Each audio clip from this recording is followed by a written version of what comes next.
नमस्कार, आप देख रहे हैं व्हाइट पेपर। मैं हूं आपके साथ आशा सरमाल। चलिए शुरुआत करेंगे व्हाइट पेपर की बड़ी खबर के साथ ही। मौसम विभाग की तरफ से येलो अलर्ट जारी किया गया है। मौसम विभाग की तरफ से ये भविष्यवाणी आप देखिए एक बार फिर से किस तरह से कर दी गई। मौसम विभाग ने अलर्ट यहां पर जारी कर दिया है। 48 घंटों के दौरान घाटी के अधिकांश इलाकों में वर्षा का अनुमान है। कुछ ऊपरी इलाकों में हिमपात की भी संभावना जताई जा रही है। 21 अप्रैल तक पश्चिमी विक्षोभ का असर पूर्ण रूप से यहां पर दिखने को मिल सकता है, इसका पूर्वानुमान लगाया जा रहा है। लेकिन फिलहाल 50 से 60 किलोमीटर प्रति घंटा की रफ्तार से धूल भरी आंधी भी चल सकती है। पीर पंचाल रेंज में भारी बारिश और हिमपात की आशंका है।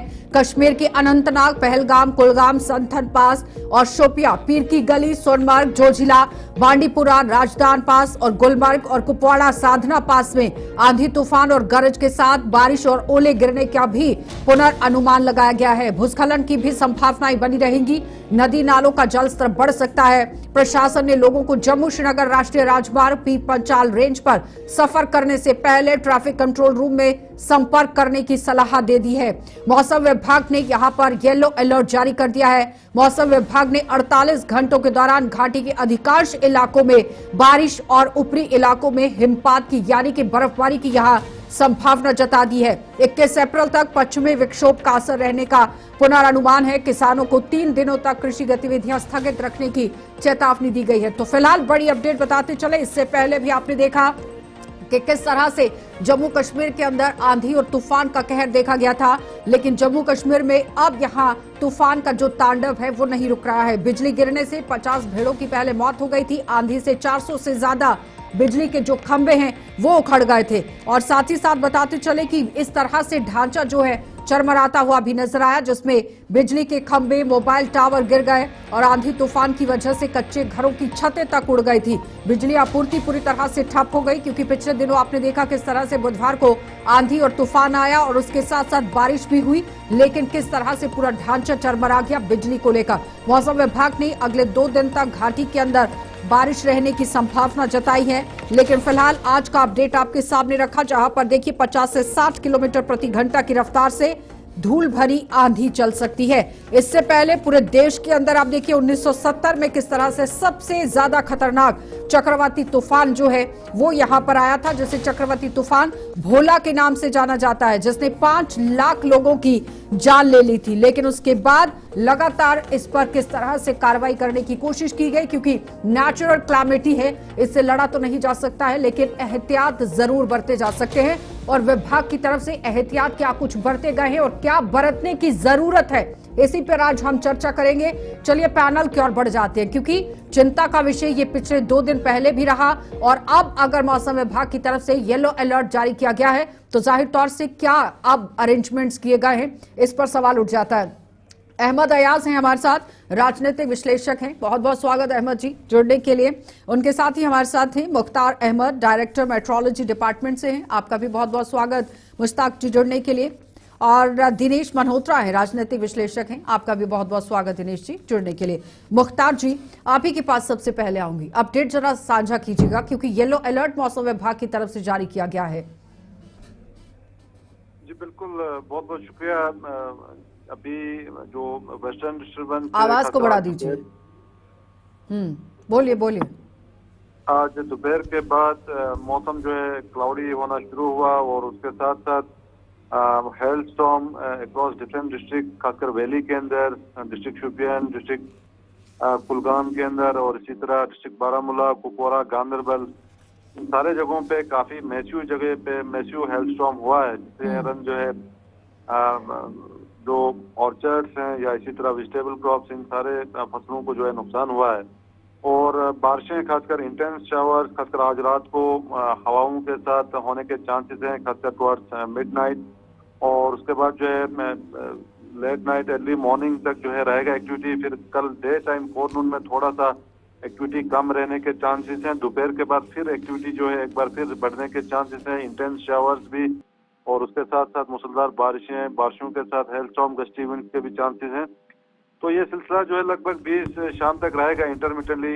ऐसे कोई कंटिन्यूअस रेन नहीं है, लेकिन 4-5 घंटे 6 घंटे तक बीच बीच में थोड़ा कंटिन्यू भी रह सकता है कुछ एक जगहों। कौन कौन से इलाकों को ये चपेट में लेगा? मैंने तो इंट्रो में कुछ इलाके बताए हैं, लेकिन आप भी बता दीजिए कहाँ कहाँ पर ज्यादा सक्रिय जो है वो रहेगा?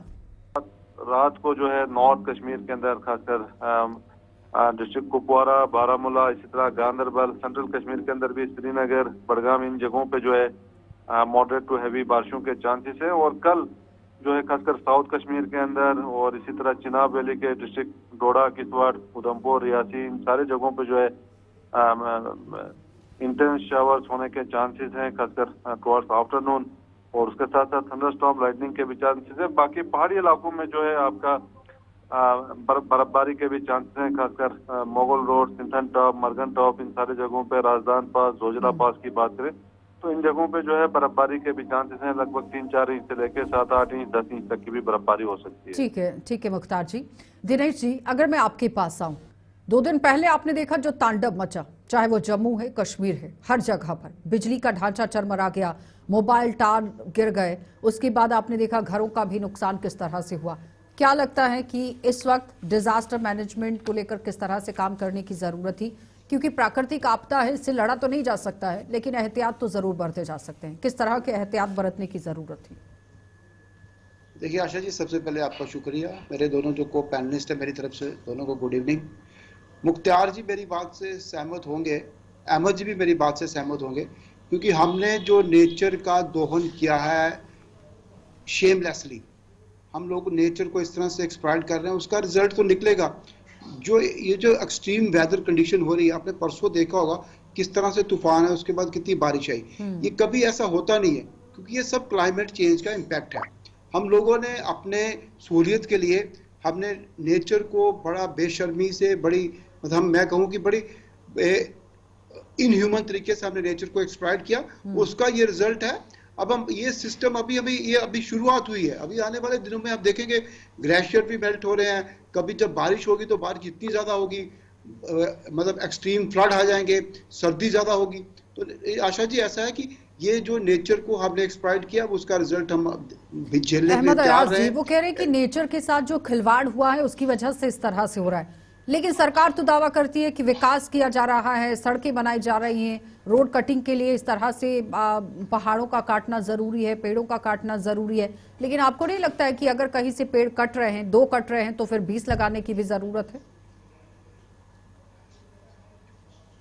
जहां हम डेवलपमेंट की बात करें और उसकी तरफ ध्यान देंगे, तो वहाँ हमारे लिए ज़्यादा ज़रूरी है इस साइड बाई ये भी देखना कि ऐसा डेवलपमेंट करने से कि कितने इन्वायरमेंट पर असर पड़ेंगे, बाकी मामलात पर कैसे असर पड़ेंगे।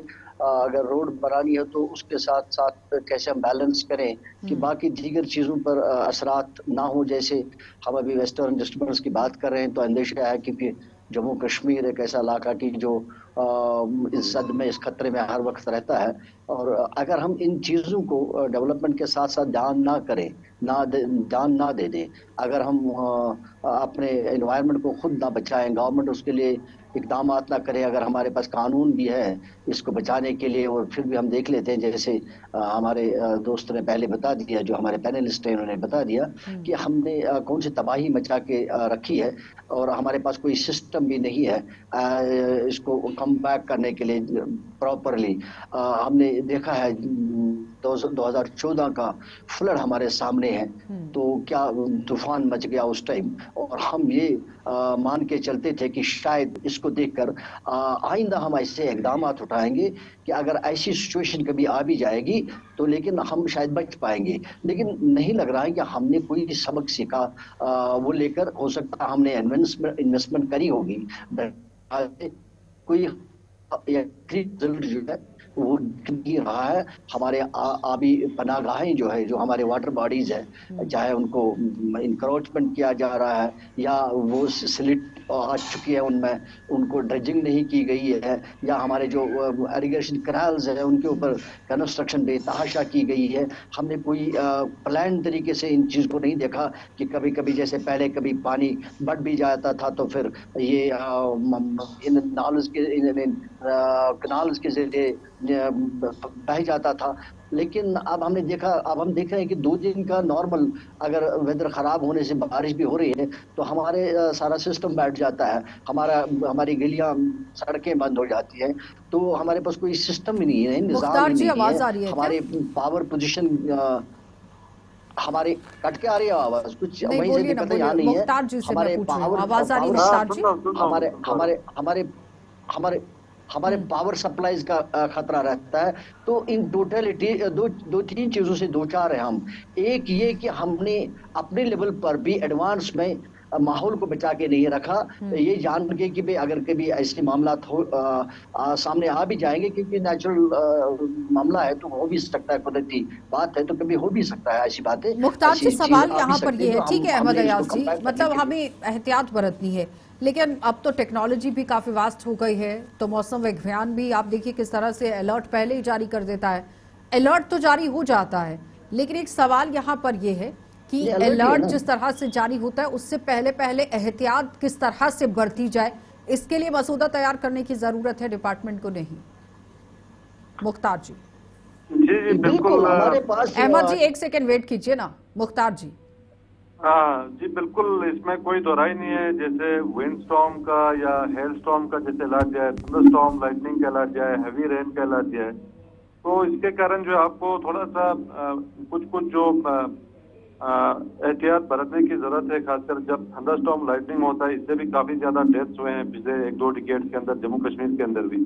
तो जो पहाड़ी इलाकों के अंदर रहते हैं या जो माउंटेन क्लिफ्स के आसपास रहते हैं, इसी तरह जो खुले मैदानों के अंदर खासकर फार्मर्स जो काम करते हैं, जब भी थंडर लाइटनिंग के इंसिडेंट शुरू होते हैं तो बिल्कुल अपने आप को एक सेफ प्लेस के अंदर अपने आप को जो है वो रखें जब तक ये इवेंट खत्म नहीं होता। इसी तरह बारिशों के लिए भी जब भी हैवी रेन का टाइम रहता है या फोकास रहता है, हैवी रेनफॉल का फोकास रहता है, तो उस टाइम भी खासकर जो नदी नालों के आसपास लोग रहते हैं उनको भी एहतियात करना चाहिए, क्योंकि ऑलरेडी एडवाइजरी में किया। मुख्तार जी, एक सवाल है, तीखा सवाल है।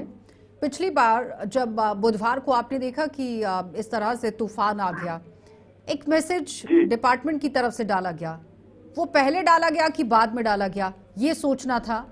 और 1 घंटा बाद में जब आप मैसेज डालते हैं तो उसका क्या फायदा है? ये सवाल डिपार्टमेंट पर भी उठता है कि तूफान आकर चला गया और फिर आप 1 घंटे के बाद मैसेज डालते हैं कि तूफान आने वाला है, बी अलर्ट, इस नंबर पर डायल कीजिएगा। वो तो वही बात हो गई ना कि आप पछतात होत क्या जब चिड़िया चुग गई खेत। ना, इसमें देखो जो टेक्नोलॉजी है, टेक्नोलॉजी समटाइम्स आपका पूरा एक्यूरेट आपका जो वेदर कितना खराब हो सकता है। जैसे सपोज एक लाइट सिस्टम के कारण जो आपका थोड़ा सा विंड और उसके साथ साथ थंडरस्टॉर्म लाइटिंग के इंसिडेंट्स होते हैं, बट समटाइम्स टेक्नोलॉजी जो है वो फेल हो जाता है नेचर के सामने। और चलिए, इस पर मैं पूरा जवाब लूंगी आपसे मुख्तार जी, रुकेंगे एक छोटे से ब्रेक के लिए। मुख्तार जी, आवाज आ रही है? दिनेश जी। जी आवाज आ रही है। हाँ, तो कंटिन्यू कीजिए प्लीज। देखो, इसमें जो आपने सवाल पूछा, टेक्नोलॉजी का भी देखो अपना एक लिमिटेशन है, it can not mimic the nature exactly. तो कहीं ना कहीं ये लिमिटेशन के कारण जो है वर्ल्ड वाइड डेथ्स हो रहे हैं due to extreme weather events. अगर इतना टेक्नोलॉजी हाईली कैपेबल होता तो शायद किसी का डेथ नहीं होता, खासकर एक्सट्रीम वेदर इवेंट के कारण। तो कहीं ना कहीं टेक्नोलॉजी स्टिल जो है काफी इम्प्रूवमेंट का जरूरत है, खासकर जो थंडरस्टॉर्म लाइटनिंग और गस्टी इवेंट्स के लिए। बाकी जो रेन है या हैवी स्नो है, इसमें काफी इम्प्रूवमेंट हमने किया है, लेकिन कमिंग टाइम में हमें खासकर थंडरस्टॉर्म लाइटनिंग और जो गस्टी इवेंट्स है इस पे थोड़ा सा काम करना पड़ेगा, और we are working on it. और ऑलरेडी 3 डॉपलर वेदर रडार्स हमारे चल रहे हैं एट प्रेजेंट, और कमिंग टाइम में 4 और डॉपलर वेदर रडार्स जो है कमीशन ये गवर्नमेंट ने अप्रूव किया है, तो इसको इंस्टॉल करेंगे हम जल्द अज जल्द, ताकि किसी भी किस्म का एक्सट्रीम वेदर इवेंट टेक्नोलॉजी की कहीं ना कहीं अभी भी कमी है, जिसे पूरा करने की कोशिश हो रही है। बिल्कुल। देखिए आशा जी, मेरा ओपिनियन इंटायरली डिफरेंट है इनसे। मैं ये नहीं कह रहा कि मेट्रोलॉजिकल डिपार्टमेंट की अपनी जो फोरकास्ट है वो एक्यूरेसी है उसमें से नहीं है।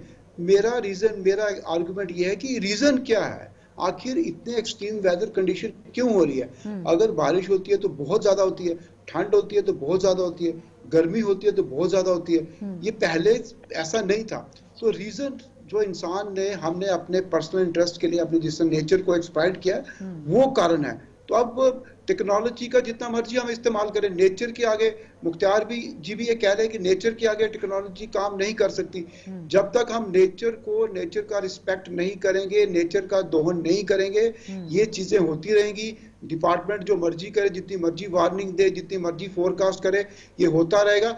अभी भी इंसान को, अभी भी ह्यूमन बीइंग को जागना पड़ेगा। ह्यूमन बीइंग को ये सोचना पड़ेगा कि नेचर को कम से कम एक्सप्लॉइट करे, नेचर के साथ मिलकर रहे, नेचर जैसे नेचर ने जो सिस्टम बनाया उस सिस्टम के में रहे, तभी ये इन समस्याओं का समाधान होगा। डिपार्टमेंट क्या कर सकता है? डिपार्टमेंट सिर्फ वार्निंग देता है, लेकिन ये चीजें होती रहेंगी, रिपीटेडली होती रहेंगी। अहमद अयाज जी वो कह रहे हैं कि एहतियात बरतने के लिए यहाँ पर नहीं, नेचर अभी से जो खिलवाड़ किया गया है उस पर पहले रोक लगानी नहीं, पड़ेगी। सही बात है। सही बात है। अभी लग रहा है कि हमने शायद वो एक स्टेज पार किया है कि हम उसे आगे चल चुके हैं, क्योंकि अब हम उस स्टेज पर पहुंच गए कि जहां जो करने की जरूरत थी शायद वो नहीं किया हमने। तो अगर बाई चांस जब भी वेस्टर्न डिस्टर्बेंस होती है तो हम असरअंदाज हो सकते हैं। तो उसके लिए यहाँ हम रियल वेदर फोरकास्ट की मान लेंगे कि किसी हद तक अलर्ट्स जो भी आते हैं टाइमली, लेकिन हमारे पास प्रिपेयरनेस क्या है? हमारे पास वो जो रियल कमांड सिस्टम जो अक्रॉस द डिपार्टमेंट्स कोऑर्डिनेट करे, मुझे नहीं लगता कि